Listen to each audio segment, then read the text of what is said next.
digiloikkastrategiasta käytäntöön. Kun puhutaan strategiasta, tulee usein kysymysmerkkejä, että mikä se strategia oikein on ja miten se toteutuu meillä kunnassa. Ja pyrin tässä esityksessä nyt vastaamaan hieman ja kohdistamaan pohdiskelua TVT-pedagogiikan suuntaan, eli miten se pedagogiikka toteutuu.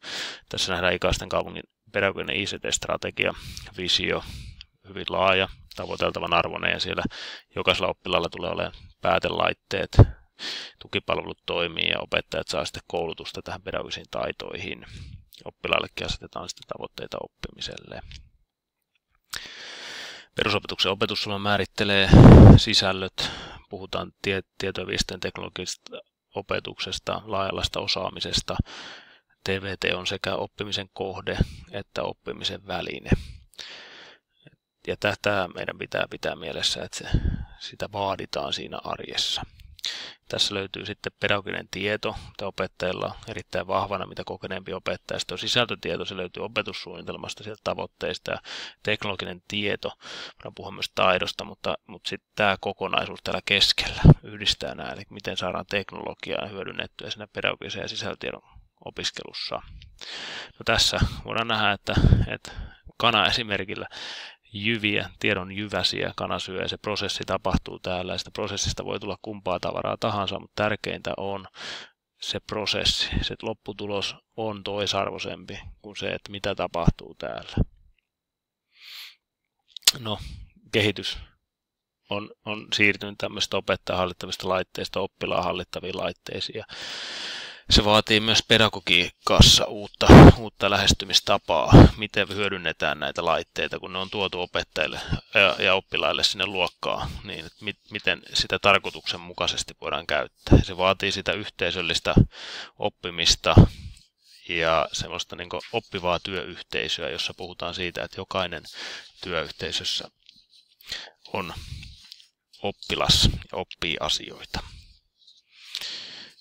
Esiopetuksessa voisi ajatella, että kun lähdetään tai alkuopetuksessa, niin ensin tutustumisvaiheessa, jossa niin kuin tämä teknologia on osa pedagogiikkaa ja sisältöjä, ihan viikoittaista arkea. Laite ei missään nimessä ole palkinto, vaan oppimisen kohde ja väline. Opetellaan käynnistämään ja sulkemaan laite ja ohjelmistoja, jotka kuuluu siihen laitteeseen. Toimitaan alkuopetuksessa ympäristössä, lähiympäristö huomioiden, lukemaan opettelu, kuvien tuottaminen, kuvista kertominen, sadutus, ekapeli, matematiikan pelillisyys, lähiympäristön kuvaaminen, lukemisen nauhoittaminen, kuuntelu.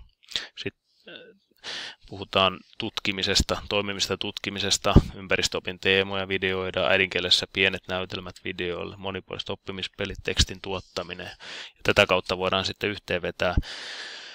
yhteenvetää tämä kokonaisuus alkuopetuksessa, eli siellä huomioidaan se tarkoituksenmukainen käyttö ja oppilas siirtyy halliten sen hyvän peruskäytön niin 3. luokalle. Osaa aukaista laitteja, osaa löytää sieltä sovellukset, osaa käyttää niitä tarkoituksenmukaisesti. Opettaja on käyttänyt siinä opetuksen osana sitä teknologiaa luontevasti.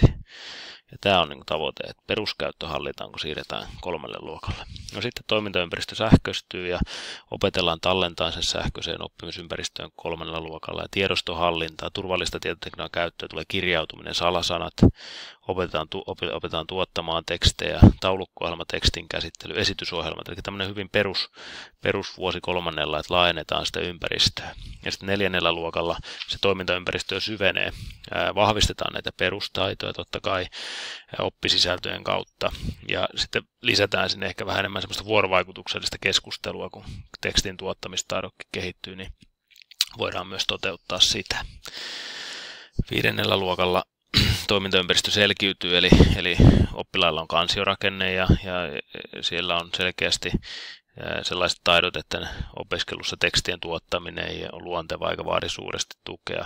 Ja tämä johtaa siihen, että on mahdollisuus portfoliomaiseen työskentelyyn ja on valmiudet sen toteuttamiseen. Myös itsearviointi korostuu siinä. Lopuksi 6. luokan toimintaympäristö suurenee, eli niin voidaan hyödyntää yhä monipuolisemmin, kun perustaidot on hallussa, niin oppimisen tukena sähköistä ympäristöä, selainta, sieltä erilaisia lähteitä, ollaan lähdekriittisiä, voidaan enemmän syventyä siihen tietoon ja että saadaan vahvat perustaidot tiedon tuottamiseen ja se on sujuvaa ja luontevaa, kun siirrytään yläkoulun puolelle. Että on monipuoliset taidot. Mitäs yläkoulussa sitten, kun lähdetään monipuolisilla taidoilla, niin sieltä löytyy näkökulma pedagogisesti ja sisällöllisesti. Teknologiataidot siis pitäisi olla sillä mallilla, että se mahdollistaa opettajan sen hyödyntämisen monipuolisesti siellä opetuksessa. Se vaatii myös opettajalta osaamista. Ja tähän pitää tietenkin vastata koulutuksella, mutta se, että oppilailla on valmiudet käyttää tätä teknologiaa tarkoituksenmukaisesti tällaisessa oppimisympäristössä, mikä tähän avautuu, se ei ole enää, että opettaja seisoo ja oppilaat on siinä ja kuuntelee, vaan että se toiminta on hyvin vuorovaikutuksellista ja verkostomaista. Ja opettaja toimii siinä sitten ohjaajana, ohjaa oppilaita toimimaan tarkoituksenmukaisesti siinä ympäristössä. Ja mietitään, että tuottaako se mun opettaminen, toimiminen oppimista. Jos näin käy, niin voidaan puhua, että saatetaan jossain vaiheessa olla innostuneita siitä asiasta ja vähän niin kuin liekeissä. ja se innostus tarttuu. Ja se on tärkeää, kun lähdetään toteuttamaan tätä arkityötä ja uusia asioita siellä arjessa. Viimeisenä kuvana tulee lentokone ja tuossa on 2 päämäärää. Täällä on täytyy ottaa suunta vähän ylemmäksi, että päästään laskeutumaan silloin, kun sivutuuli puhaltaa. Eli on hyvä, että meillä on selkeät visiot ja meidän pitää myös sitten niin kuin mennä niitä kohti, mutta ymmärretään myös se, että ollaan rajallisia ja ollaan tyytyväisiä, kun päästään laskeutumaan turvallisesti perille. Kiitos.